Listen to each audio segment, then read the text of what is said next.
Welcome back to the channel, lovely people. The Democrats, they had a choice. They had the power to prevent the longest government shutdown in history. But instead, they put themselves and the American people between a rock and a hard place. This wasn't about principle, it was a political maneuver. And the playbook didn't hurt Trump. It hurt the very people they claim to represent, regular Americans. The Dems claim for over a month we heard the Democratic Party preach empathy. They said we are standing up for the American people. The shutdown reality snapped.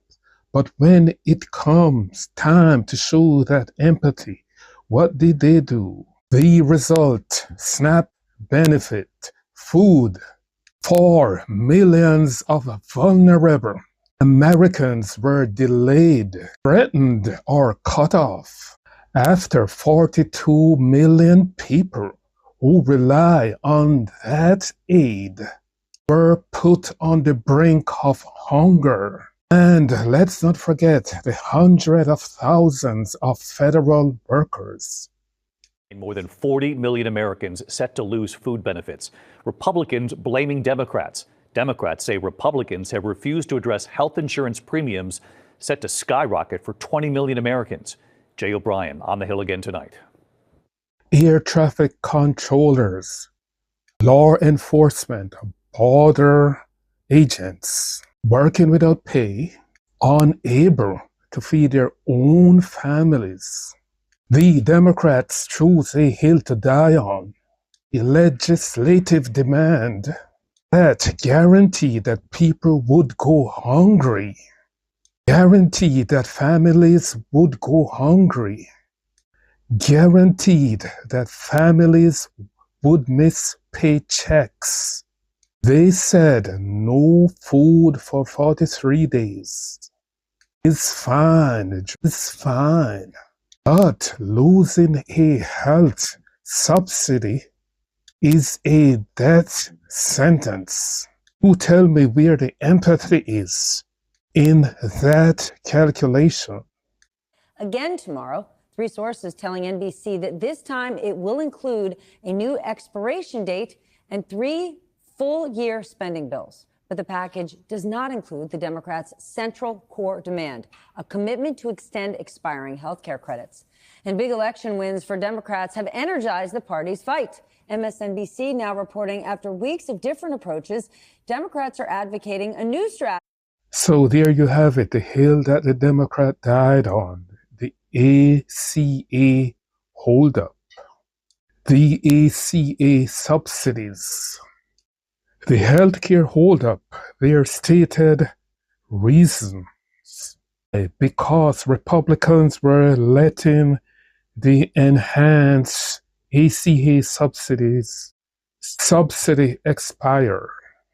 They claim that over 24 million Americans will see their premium 2x, and millions will die without it.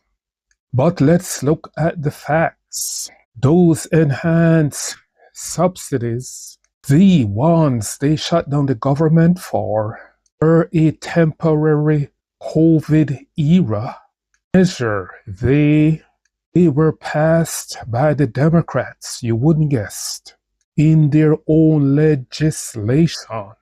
They set an expiration date of December 31st of this year.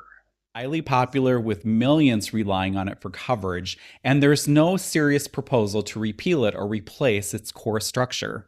What is set to expire at the end of 2025 are the enhanced premium tax credits. These were first introduced during the pandemic and then extended under the Inflation Reduction Act. The enhancements remove the income cap for eligibility and increase the subsidy amounts for many Americans. If Congress... So there we have it. The Democrats knew that the subsidies were going to expire. and they did nothing about it. They acting as if they don't know, and it's a terrible thing that is going to happen. Let's hear what will happen when the subsidies expired. For eligibility and increase the subsidy amounts for many Americans. If Congress doesn't act in 2026, we'll revert to the original ACA subsidy rules, which include a hard income cap at 400% of the federal poverty level. These numbers adjust annually, but they give you a good ballpark for planning for next year. And even President Obama knew that the ACA was going to be a nightmare. Let's look at a debate President Obama had with Senator Romney. Somebody came to you, Governor, with a plan that said, here, I want to spend $7 or $8 trillion, and we're going to pay for it, but we can't tell you until maybe after the election how we're going to do it. You wouldn't have taken such a sketchy deal, and neither should you, the American people, because the math doesn't add up. But we have to pass the bill so that you can find out what is in it.